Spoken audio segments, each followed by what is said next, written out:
Millionaire youth की बात है, एक प्रसंग बताना चाहता हूं। बेंगलुरु में एक युवक को मैं मिला हूं। यह युवक सेकेंड ईयर इंजीनियरिंग में था, बस स्टैंड पे खड़ा था, कॉलेज जा रहा था। तो वहां एक यंग मदर स्कूटर पे अपने छोटे बच्चे को छोड़ने के लिए आई। स्कूल बस वहां से बच्चे को लेके जाती होगी, तो थोड़ी लेट हो गई होगी, तो she was in a rush, जरा दौड़ रही थी। स्कूटर पार्क किया, बच्चे को गोद में उठा, दौड़ती हुई बस के पास गई, बस में बिठा, बच्चे ध्यान रखना, जो भी नाम था चिल्ला रही थी, ध्यान रखना, ठीक से चढ़ना, जरा बैठ जाना, बैठा है बराबर। मतलब एंग्शियस बहुत हो गई थी। ये लड़के ने ये देखा कि ये एक यंग लेडी है, वो अपने छोटे बच्चे के लिए इतनी एंग्शियस हो रही है। उसमें से ये एक विचार आया कि can I do something about this issue. कहीं ये यंग मदर्स को, अपने छोटे छोटे बच्चे को स्कूल में बिठाने के लिए जब जाते हैं, स्कूल बस में जाते हैं, कभी लेट हो जाते हैं, तो ये एक मन में एक विचार, एक तनाव रहता है। He decided to develop a software, और ये सॉफ्टवेयर ये डिजाइन किया, 2-3 स्कूल्स में इंट्रोड्यूस किया। जब वो छोटा बच्चा स्कूल में जाता है, वो सेंसर्स को टच करता है, तब मैसेज उनके मदर के मोबाइल, जो भी मोबाइल नंबर रजिस्टर होता है, उस पर मैसेज जाता है कि your child has gone into the bus. बस में वो पहुंच गया। जब अपनी सीट पे बैठना है, तब दूसरा मैसेज जाता है, सेंसर कट होता है, तब ही इज सीटेड, वो बैठा है। वो क्लास में अगर उसने हाथ ऊंचा किया तो उससे भी सेंसर कट होते हैं, और मैसेज जाता है उसके मदर के मोबाइल पे कि आपके बच्चे ने कोई प्रश्न पूछा है टीचर ने स्कूल में, तो वो उसने हाथ ऊंचा किया है। तो इससे रिलीफ बहुत आ गई पेरेंट्स को, because they get messages every half an hour, 1 hour, कि चलो बच्चा ठीक है, बैठा है, पढ़ रहा है, खेलता है, ठीक है। ये थोड़ा प्रचलित हुआ और स्कूल्स ने ये अडॉप्ट किया, मेट्रोज में ये चल रहा है।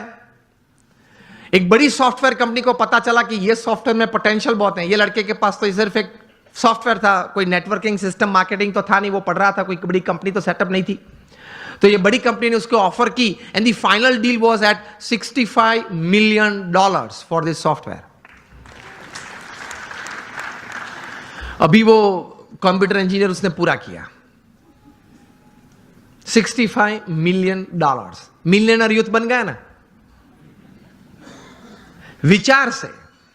और उसकी जगह पे अगर हम होते तो, देसी गुजराती में वહેલું આવવું જોઈએ ને, આટલું મોડું કરાય જ નહીં, ઘરે એટલું તો શું કામ હશે, ટીવી જોવા બેસી રહ્યા છે કે પછી આવી ઉતાવળ જ થાય ને। આવા નવા લોકો એમ કઈ પાછો આમ ઊભો ઊભો બીડી પીવે, એટલે એમાં કઈ ભલી વાર ના આવે। लेकिन उसने पॉजिटिवली कुछ सोचा। चलो हम यहां बैठे, अगर कहीं से कोई चूहा निकल आए, यहां तक आ जाए, ये मॉनिटर के ऊपर चढ़ जाए, यहां से दौड़ता हुआ वहां जाए, कूद के नीचे आए, फिर ऊपर आ जाए, मुझे भी अगर डिस्टर्ब करे, ऐसी क्रिया अगर आप देखें तो आपके मन में क्या विचार आएंगे? तो आपको कई प्रकार के विचार हम सबको आते हैं। ऐसा ही प्रसंग कहीं दशकों के पहले बना। अमेरिका में एक व्यक्ति बैठा था, वो क्रिएटिव डायरेक्टर के रूप में, क्रिएटिव आर्टिस्ट के रूप में अपने आप का परिचय दे रहा था, और लेकिन किसी ने उनके में क्रिएटिविटी देखी नहीं, और 2 साल में 7 जॉब्स में से वे रिजेक्ट हुए। बैठे थे, बर्बाद हो गए थे, $5 जेब में थे, 29 तारीख थी, 2 दिन के बाद घर भी खाली करना था, कहाँ जाएंगे, कहाँ खाएंगे, कुछ पता नहीं था। इसमें ऐसी एक घटना बनी। Half a piece of bread लेके बैठा था, एक हाफ कप कॉफी था, और चूहा आया, ऊपर आया, देखा कि अंदर क्या है। वो देख रहा था बैठे बैठे गैरेज में। चूहा ने कुछ चाय पी, तो वो बोले कि ठीक है यार, मेरे नसीब में कहीं कुछ था, लोग ले गए, आज तू ये भी ले जा चल। फिर वो half a piece of bread भी उठाई, यूं दौड़ा, इस तरफ दौड़ा। उसमें से एक विचार आया। ही थॉट कि चूहे की ये क्रिया, it entertained me. Can I show the same acts of this mouse to the children of the world, entertain them and make big money?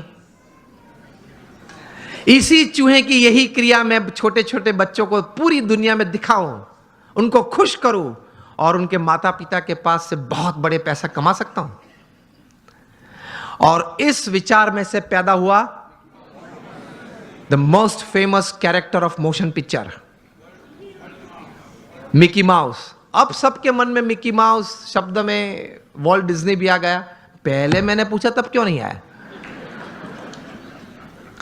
मुझे सब आपको यही बात सिखानी है कि अगर आप अपने जीवन में थोड़ी आंख खुली रखेंगे, कान खुले रखेंगे, क्रिएटिविटी जीवन में रखेंगे कि नित्य नियम जो है, नित्य जो दौर है, उस हिसाब से पूरा जीवन पूरा नहीं करना है, कुछ नया करना है, कुछ अच्छा करना है, कुछ बढ़िया करना है, something new, something creative, then you will enjoy your life. और कुछ ऐसी बात शायद आपके हाथ में आ जाए, it can turn around your life, isn't it?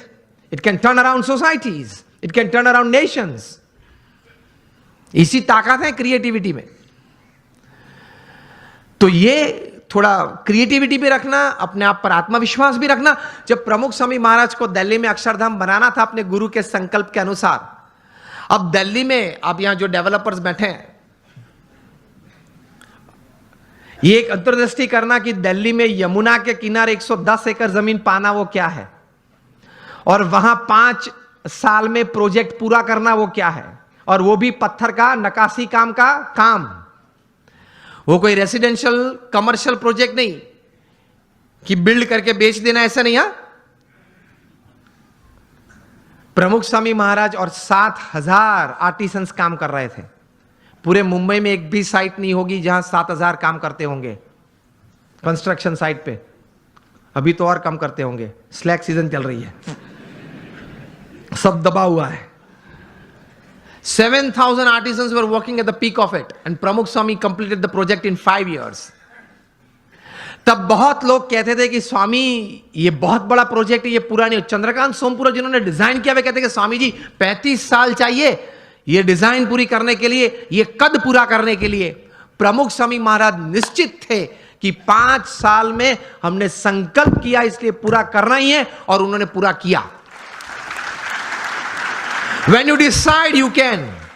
और उसी घटना के बीच, उस दौरान बीच एक ऐसी घटना बनी कि स्वामीनारायण अक्षरधाम गांधीनगर पे टेररिस्ट अटैक हुआ था 2002 में। उसी वक्त ये दिल्ली अक्षरधाम का काम चल रहा था। प्रमुख स्वामी महाराज की जगह और कोई व्यक्ति होता तो उसके मन में यह विचार आ जाता कि वहां से अगर आतंकवादी यहां दौड़ते हुए गुजरात तक पहुंच गए तो दिल्ली तो बीच में ही है, कभी वो अक्षरधाम पे आ जाएंगे। मेरे आपके जैसे 2 बुद्धिशाली लोग, उन्होंने सलाह भी दी प्रमुख स्वामी महाराज को। प्रमुख स्वामी महाराज ने कहा कि हम भगवान का काम कर रहे हैं, समाज के उत्कर्ष का काम कर रहे हैं, सब मनुष्य को अच्छे विचार के लिए प्रेरित करने का काम कर रहे हैं, तो भगवान हमारे साथ हैं। प्रमुख स्वामी महाराज ने इस आतंकवादी हमले के बाद दिल्ली अक्षरधाम का काम 2 गुना कर दिया, double speed. This is how great personalities they work with tremendous confidence in their hearts. जबरदस्त आत्मविश्वास के साथ काम करते हैं। तो यह भी एक अच्छी बात है एक मिलियनर यूथ के लिए।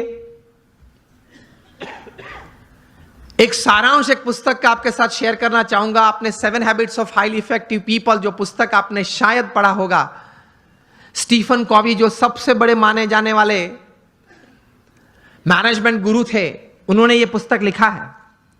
Considered to be the most famous management book ever written. New York Times के बेस्ट सेलर में 60 हफ्ते तक ये टॉप पे थी, और आज शायद 90% बी स्कूल्स में जहां MBA की डिग्रीज मिलती हैं यूरोप अमेरिका के साथ, सब स्कूल्स में यह पुस्तक पढ़ाई जाती है। और फॉर्च्यून 500 कंपनीज के शायद ही कोई एग्जीक्यूटिव्स बचे होंगे जिन्होंने इस पुस्तक का कोई कोर्स ना किया हो, कोई क्रैश कोर्स 1 हफ्ते का, 2 हफ्ते का, 5 हफ्ते का कोर्स ना किया हो।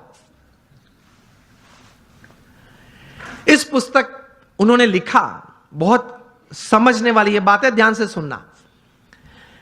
उन्होंने अपने जीवन में यह पुस्तक लिखने से पहले 3000 सक्सेसफुल लोगों का संपर्क किया, जो सिर्फ धन कमाने में या व्यवसाय बढ़ाने में सफल नहीं, बड़े व्यवसाय के साथ जीवन के सभी रोल में सफल थे। हस्बैंड या वाइफ, ब्रदर या सिस्टर, नेबर या रिलेटिव, फ्रेंड, डॉटर या सन, सभी जो रोल हमें जीवन में सभी को करना है, वो सभी रोल में ये लोग सफलता उन्होंने पाई थी। ऐसे 3000 से ज्यादा लोग को वे मिले और मिलने के बाद शांति से 3 साल तक सोच मतलब विचार किए और फिर ये पुस्तक लिखिए, the 7 habits of highly effective people, मतलब अति असरकारक व्यक्तित्व धराने वाले व्यक्तियों के जीवन में ये 7 आदतें मैंने कॉमन देखी। मैं सभी का वर्णन नहीं करना चाहूंगा, लेकिन सिर्फ आपको नाम देता हूं। प्रथम आदत थी प्रोएक्टिव, जो सफलता के लिए बहुत जरूरी है। हम लोग एक्टिव तो हैं, प्रोएक्टिविटी मतलब प्रतिकूल परिस्थिति में सानुकूल प्रतिभाव। प्रतिकूल परिस्थिति में सानुकूल प्रतिभाव। आपके घर में आपके मन के मुताबिक बात नहीं बनी, फिर भी आप सबको साथ देना चाहते हो। आप जो ट्रस्ट में हो, जो संस्था में हो, जिसमें आपका प्रोजेक्ट, आपका विचार अच्छे थे, लेकिन सर्वानुमत से वो स्वीकार नहीं किया गया और किसी और का विचार स्वीकार किया गया, फिर भी आप इतने उत्साह से उस प्रोजेक्ट में अपने आप को वो सेवा में जोड़ सकते हो। ये बोलते हैं प्रतिकूल परिस्थिति में सानुकूल प्रतिभाव। आपका किसी ने अपमान किया, फिर उस वक्त आप स्थिर रह सकते हो। ये सफलता के लिए बहुत जरूरी है। कोई बड़ी आपत्ति आपके जीवन में आ गई, a setback, a failure is part of life, लेकिन उस वक्त आप स्थिर रहे। आपने जो विचार या उस वक्त जो एक्शंस बताए वो नीति नियम के अनुसार थे या गैर रीति में आप चले गए। प्रतिकूल परिस्थिति में सानुकूल प्रतिभाव।